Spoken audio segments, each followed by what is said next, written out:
बिस्मिल्लाहिर्रहमानिर्रहीम, अस्सलाम वालेकुम। कैसे हैं आप सब लोग? खैरियत से? उम्मीद करता हूँ खैरियत से होंगे और मेरी वीडियो से कुछ ना कुछ सीख रहे होंगे।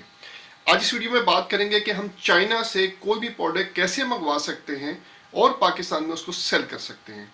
सबसे पहले आपको ये समझने की ज़रूरत है कि हमें ये काम करना क्यों है। देखो, चाइना से हमें चीज़ें सस्ती मिल जाती है और पाकिस्तान में हम उसको अच्छा रेवेन्यू, उसको सेल करके अच्छा रेवेन्यू जनरेट कर सकते हैं। बहुत से तरीके हैं। अब लोग ड्रॉप शिपिंग भी कर रहे हैं, चाइना से बाय करते हैं और जो है उसको जहाँ पे इंटरनेशनली सेल कर देते हैं, तो ऑनलाइन स्टोर बना के। तो इसमें हम स्पेसिफिक बात करेंगे कि हमने चाइना से पाकिस्तान मंगवाना है और यहाँ पे हम बेशक उसको दराज पे बेचें, OLX पे बेचें, जिस तरह मर्जी उसको बेचें या शॉप्स पे जाके बेचें अपनी मार्केटिंग टीम के साथ। तो वो हम कैसे कर सकते हैं? सबसे पहले देखो, आप लोगों को ये पता होना चाहिए कि आप प्रोडक्ट कौन सी मंगवाना चाहते हो। मतलब अपने प्रोडक्ट की आपकी नीच क्या है, ठीक है? आप किस नीच पे काम करना चाहते हो। जब तक आपको नीच का नहीं पता होगा, ऑब्वियसली आप उस पर क्या सर्च करोगे। सबसे पहले अपनी नीच डिफाइन करें कि आपने किस नीच में काम करना है। उसकी प्रॉपर जो है प्रोसीजर समझें। किस मार्केट में जाता है, आया OLX पे सेल ज्यादा होता है या द्रास पे सेल ज्यादा होता है? क्या लाहौर मार्केट से इजीली मिल जाएगा, कराची मार्केट से इजीली मिल जाएगा, सेल हो जाएगा?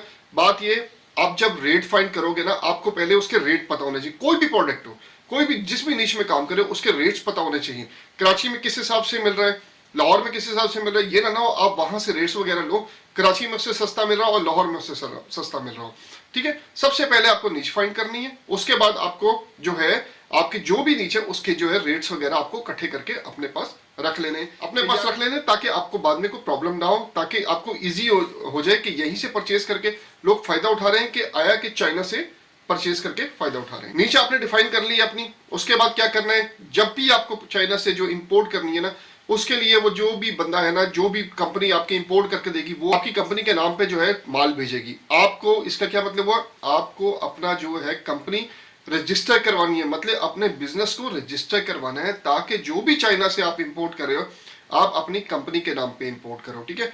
LCL कंटेनर कर रहे हो या FCL कंटेनर कर रहे हो, 5 किलो की वो शिपमेंट कर रहे हो या 10 किलो की शिपमेंट कर रहे हो, कोई भी कर रहे हो, आप अपनी कंपनी के नाम पे प्रॉपर चैनल काम करो, ठीक है? प्रॉपर चैनल करोगे तो आपको फायदा होगा। इन द एंड आप ही को फायदा होगा, आप इंपोर्टर्स लिस्ट में आओगे, आप अच्छा रेवेन्यू जनरेट करोगे। कल को बेनिफिट्स भी हैं बहुत ज्यादा, एक्सपोर्ट पे भी है, इंपोर्ट पे भी, तो आप उसमें भी आ सकते हो। तो आप देखो, आपको काम करना है, प्रॉपर चैनल से काम करो, अपना बिजनेस रजिस्टर करवाओ, किसी का मिन्नत अल्लाह करने की आपको जरूरत नहीं है। अब आपकी नीश फाइंड हो गई, समझ आ गई आपको। उसके बाद आपने रजिस्टर, अपना बिजनेस जो है वो भी रजिस्टर करवा दिया। अब ऑब्वियसली अब आपने सप्लायर्स फाइंड करने हैं। सप्लायर्स कहाँ से फाइंड करोगे? बहुत सी वेबसाइट्स हैं आज, अब तो चाइना की, जो आपको सर्विसेज देती हैं। जो मेनली जो हम दो को डिस्कस करेंगे, अलीबाबा होगी, मेड इन चाइना होगी और अली एक्सप्रेस, ये तीन जो है मेन है, जो बहुत ज्यादा जो है आप लोगों को सर्विसेज दे। अलीबाबा की बात करें, जो अगर आपने LCL या FCL कंटेनर पे काम करना है तो अलीबाबा बेस्ट ऑप्शन है। बहुत से जो सप्लायर्स हैं, मैन्युफैक्चरर्स हैं, एजेंट्स हैं, कमीशन एजेंट्स हैं, वो आपको अलीबाबा पे मिलेंगे। तो आपने प्रॉपर जो है अलीबाबा को सर्च आउट करना है, अपनी प्रोडक्ट को देखना है। मैंने अलीबाबा पे वीडियो बनाई हुई है कैसे हम लोगों ने अलीबाबा से परचेजिंग करनी है, तो वो आप वीडियो जाके देख सकते हैं, वहां से आपको काफी हेल्पफुल होगी आपके लिए। तो आपने अलीबाबा से जो है अलीबाबा पे बायर फाइंड करना है। कोशिश करें कि मैन्युफैक्चरर हो, रेट्स में डिफरेंस होगा, आपने 10-15 बंदों को टच करना है, उनसे डिफरेंट लोगों से डिफरेंट रेट्स, मतलब कि ऑब्वियसली डिफरेंट रेट्स आएंगे आपके। कुछ मैन्युफैक्चरर होंगे, कुछ एजेंट्स होंगे, कुछ कमीशन, मतलब कि वही कमीशन एजेंट्स होंगे, और बहुत से लोग इसमें बैठे होते हैं, मतलब कि पाकिस्तानी भी बैठे होते हैं बहुत से, और चाइनीज भी बैठे होते हैं। तो आप लोगों ने जो रेट कम होगा ऑब्वियसली वो मैन्युफैक्चरर होगा, ठीक है? तो आपने सप्लायर फाइंड कर लिया, नीचे आपकी होगी रजिस्टर बिजनेस हो गया। आपने जो है अब सप्लायर फाइंड कर लिया अलीबाबा पे। अब आपने सप्लायर फाइंड कर लिया, अब प्रॉब्लम यहां पे आती है पेमेंट पे, ठीक है? अब पाकिस्तान में बहुत से ऐसे लोग बैठे हुए हैं जिनके अपने रजिस्टर ऑफिस हैं चाइना में, ठीक है? वो यही काम कर रहे हैं, डोर टू डोर डिलीवरी दे रहे हैं। बहुत से क्लियरिंग एजेंट्स हैं, वो ये काम कर रहे हैं। या तो आप उनके थ्रू पेमेंट कर सकते हो, या सेकंड ऑप्शन आपकी ये है कि आप जो है अलीबाबा का जो पेमेंट वो है प्लेटफॉर्म है, आप उसको यूज कर सकते हो। वो सिक्योर भी है। उसमें होता क्या है, जब आप यहाँ से कोई भी टर्म से USD में पेमेंट होगी आपकी, ठीक है? वो आगे खुद ही कन्वर्जन करके यॉन में दे देंगे, जिसमें भी उनकी रिक्वायरमेंट होगी। तो आप यहाँ से अलीबाबा को पेमेंट करोगे, ठीक है? जब अलीबाबा को आपने पेमेंट कर दी तो अलीबाबा पेमेंट होल्ड कर लेगा और सप्लायर को बता देगा जी पेमेंट आ गई है, अब आप जो है इनका सामान वगैरह पैक करो। वो आपको दिन बता देंगे, इतने दिनों में हम जो है कंटेनर जो है या आपका जो भी माल है उसको, चाहे 10 किलो का है, वो आपको डिस्पैच कर देंगे। तो वो आपको डिस्पैच कर देगा 10 दिन के अंदर अंदर। अगर नहीं करेगा तो आप अली बाबा पे जो है चैट पे जाके आप उनसे रिक्वेस्ट कर सकते हैं, मेरा माल अभी तक डिलीवर नहीं हुआ, ना पैक हुआ है। तो अगर आप चाहेंगे तो अली बाबा आपको पेमेंट आपकी रिवर्स कर देगा, नहीं तो अली बाबा होल्ड रखेगा जब तक आपका माल आ नहीं जाता। इसमें सबसे प्लस पॉइंट ये, अली बाबा तब तक पेमेंट रिलीज नहीं करता सप्लायर को जब तक आपका माल आपके डोर स्टेप पे नहीं आया था और आप चेक करके ओके का सिग्नल नहीं दे देते। ये जेन में रखना, ये सबसे बेस्ट है। इसके अली बाबा के थ्रू अगर आप करते हैं, पेमेंट करते हैं, तो आपकी पेमेंट सिक्योर है, 100% पेमेंट सिक्योर है। अब ये चीजें होगी, उसके बाद आपके डॉक्यूमेंट्स की रिक्वायरमेंट। अब डॉक्यूमेंट्स कौन कौन से लगेंगे, बात यह है कि डॉक्यूमेंट्स आपको सप्लायर देगा, इनवाइस देगा, पैकिंग लिस्ट देगा, ठीक है। अच्छा, उसके बाद जो अब यहाँ पे है कस्टम ड्यूटी।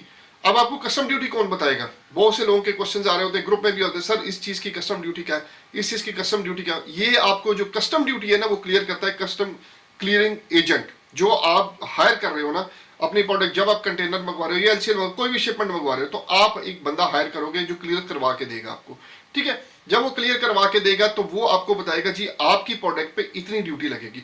अब हजारों लाखों प्रोडक्ट्स हैं, ठीक है, जो आती हैं। अब एक एक प्रोडक्ट हो, अब कोई भी याद नहीं रख सकता, हाँ।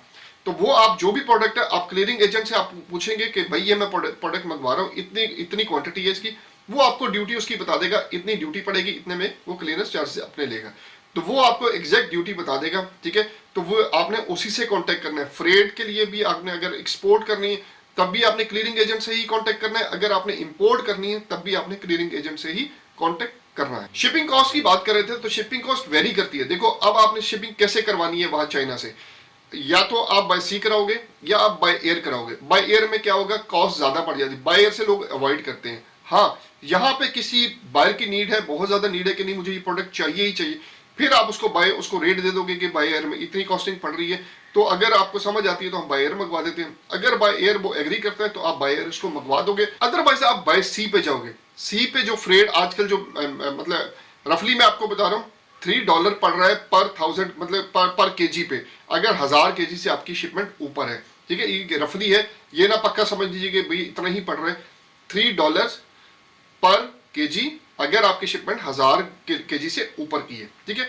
अच्छा, अब जो बाय सी का कार्गो है, अगर तो पूरा कंटेनर है, अगर तो FCL कंटेनर है, तो उसको 40 डेज लग जाते हैं पाकिस्तान पहुंचते पहुंचते, मतलब 21 to 24 डेज में वो पाकिस्तान पहुंचता है, कराची की पोर्ट पे लगता है, और 10 दिन 8 से 12 दिन या 10 दिन जो है वो क्लीयरेंस में लगा देता है।